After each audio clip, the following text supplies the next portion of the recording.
in the back seat and stay down, my neighbor said, and something in his voice made me do it without asking why.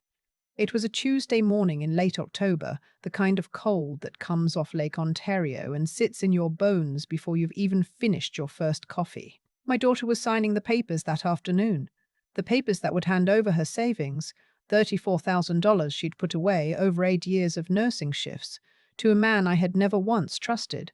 I need to back up. My daughter's name is Simone. She's 31, kind to a fault, the sort of person who leaves the larger portion on your plate without you noticing. Her father passed 4 years ago, a heart attack, sudden, a Thursday in March when we were supposed to be going to see a film that weekend. After that, it was just the two of us, and I won't pretend I didn't lean on her more than I should have. She was everything I had left that felt solid. She met Adrian 8 months ago at a fitness class she'd joined to get out of the house more. That was something her grief counselor had suggested. Get out. Be around people. Move your body. So she went, and she met him, and she came home that first evening with a brightness in her face I hadn't seen since her father was alive. I was grateful for it. I genuinely was. But there was something about Adrian that I couldn't put words to at first. He was polished in a way that felt deliberate, always the right comment, always the right amount of interest in whatever you were saying, leaning in at exactly the right moment. People like that, I've lived long enough to know, are either very kind or very practiced. I couldn't tell which one he was, and that bothered me more than I let on to Simone. He told her he was a property developer. He had a company, he said, a portfolio of residential properties outside of Hamilton. He wore a good watch. He drove a clean car. He talked about square footage and cap rates and rezoning applications in a way that made it all sound inevitable, like money was simply a thing that accumulated around him naturally, without effort. Simone believed every word. I tried once, gently, to suggest she look into him a little, not accusingly. I said something like, "Have you met any of his colleagues, sweetheart? Have you seen the properties?" She looked at me with that patient expression she reserves for when she thinks I'm being protective in the wrong direction, and she said, "Mum, I know you're worried, but I've checked. He's real." And then she changed the subject. What I didn't know then was what my neighbor Harold already knew. Harold has lived 3 houses down from me for going on 22 years. He's a retired investigator. He spent decades with the Ontario Securities Commission before he stepped back. We've had coffee across the fence more times than I can count. He knows I'm private about family things, and he's always respected that. So when he knocked on my door that Monday evening, the night before the signing, and asked if he could come in and talk, I knew it wasn't casual. He sat at my kitchen table with a folder in his hands, a plain, manila folder, the kind you buy in a pack of 25 at Staples. He placed it on the table and left his hand resting on top of it, and he said, "Irene, I have to tell you something, and I need you to hear all of it before you react." I sat down. What Harold had found, not because he went looking, but because a former colleague had flagged a name, was this. Adrian was not a property developer. Not in any licensed, registered sense. He had no properties in Hamilton. He had no incorporated company. What he did have was a history, documented across 3 provinces, of approaching women, usually recently widowed or divorced, usually with modest savings and a grown child or two, usually lonely in the specific way that grief makes you lonely, and convincing them to invest in developments that did not exist. A woman in Calgary had lost 41,000. A woman outside of Fredericton had lost her RRSP, close to 60,000, to a man who matched Adrian's description to the detail. Same approach. Same story about rezoning and residential portfolios. Same good watch. There was no criminal conviction. There had been complaints, 2 of them, but nothing that stuck. He was careful.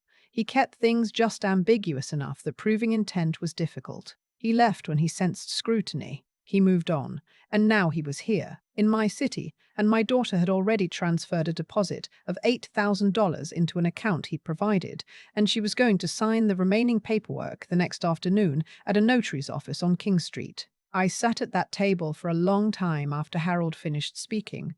The thing about learning something like this is that the anger doesn't come first. What comes first is a kind of stillness, a horrible, quiet settling, like ice forming. I sat there and I thought about Simone's face when she talked about him. I thought about the way she'd said, "Mum, I know you're worried," with that patient expression. I thought about 8 years of nursing shifts and $34,000. I picked up my phone to call her. Harold put his hand on my arm. "She won't believe you," he said, not unkindly, just plainly. "Not tonight, not over the phone, not without seeing it herself. You know your daughter." I did know my daughter. I knew exactly how she would hear it. As a mother's fear, dressed up as concern. She would thank me and tell me she'd look into it, and then she would go to that notary office the next afternoon and she would sign. So I asked Harold what he thought I should do. He told me. The notary office was in a building with a parking garage underneath. Adrian had arranged for them to meet there at 2 in the afternoon. Harold knew the layout. He'd walked past that building 100 times. There was a seating area in the lobby near a frosted glass partition, not visible from the elevator bank. If I was there when Adrian arrived, if I could see him before he saw me, I would have a few minutes. A few minutes for what? I still wasn't entirely certain. Harold drove me there at 1:30 the next afternoon. I had spent the morning in a state I can only describe as suspended.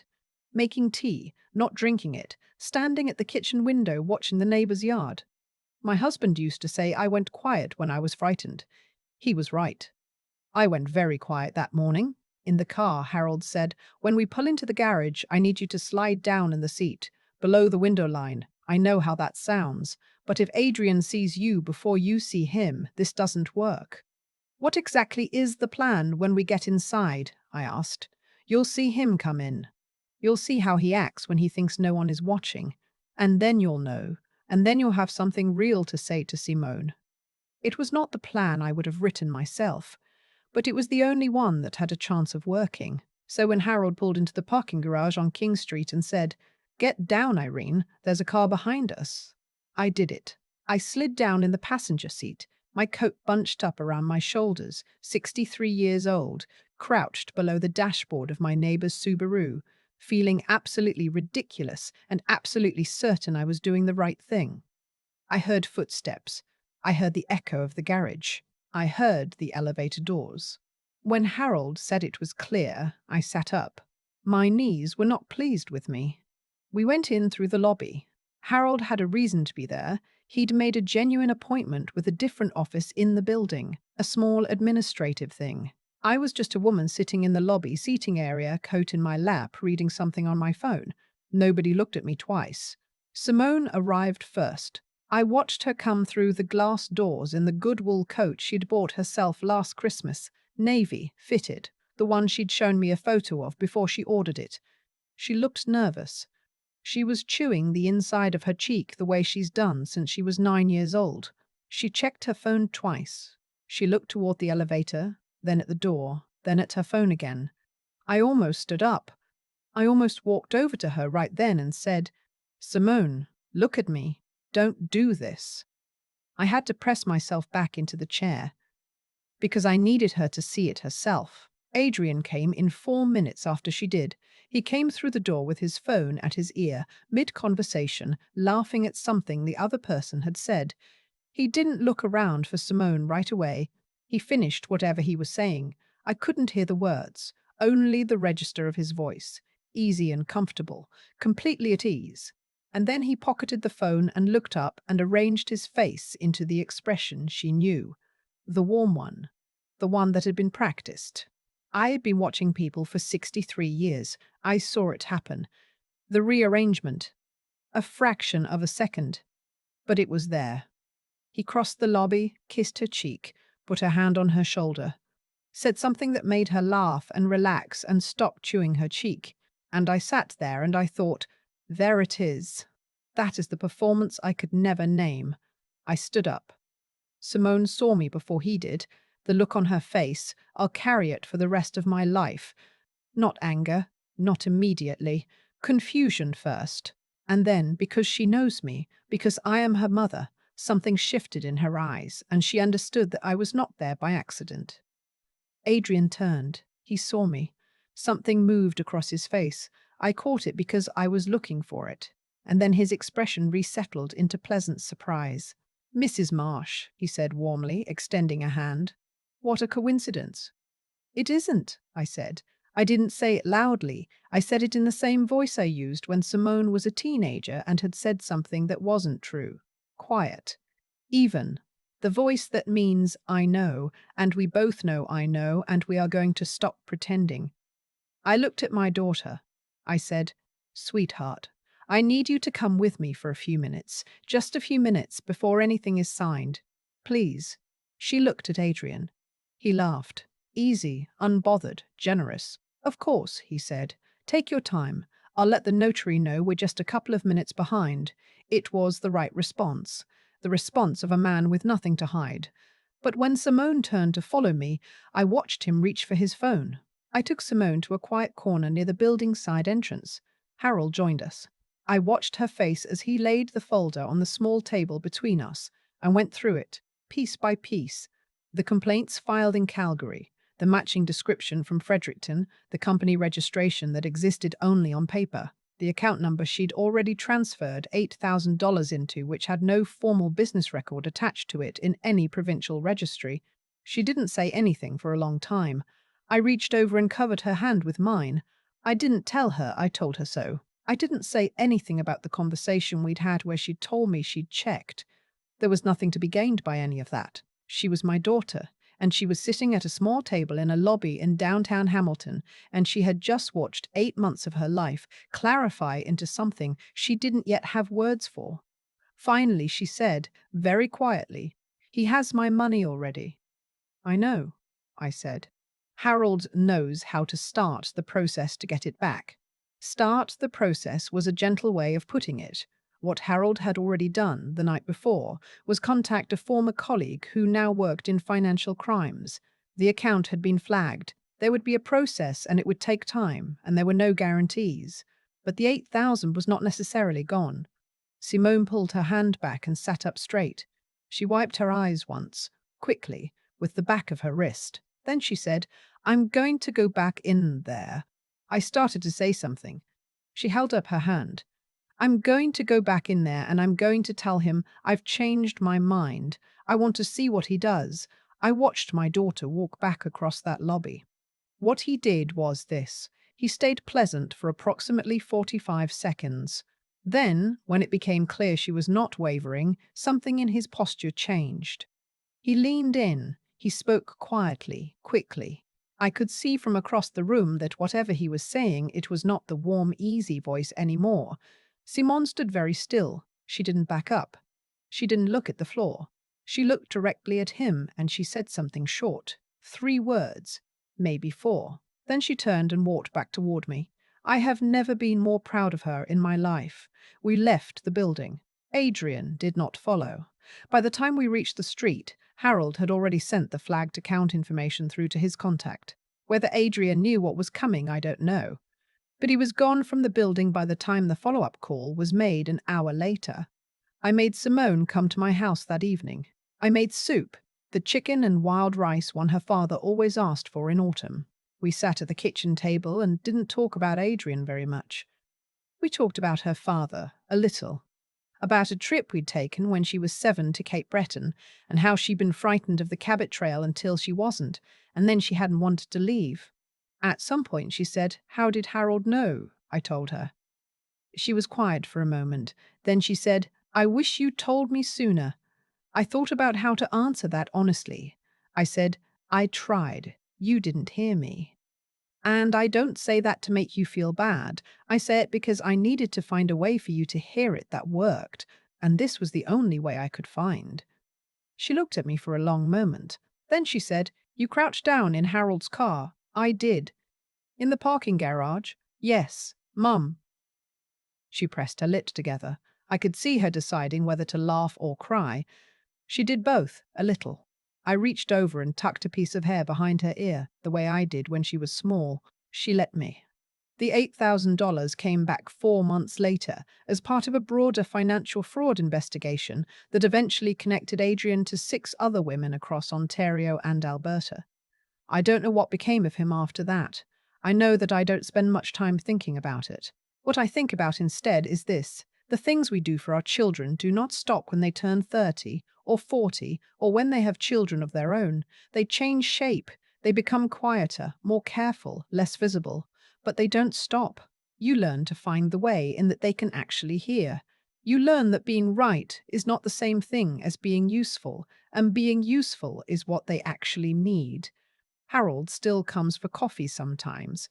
He always asks after Simone. I always tell him she's doing well. She is. I think about that moment in Harold's car more than I expected to.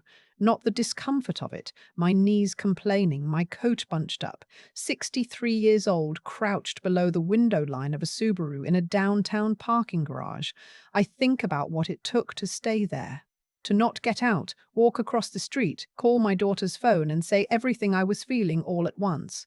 Because that impulse to react immediately, to speak before you found the right way in, that impulse has never once served me well, and I've had to learn that more than once. What Adrian was doing had a kind of internal logic to it.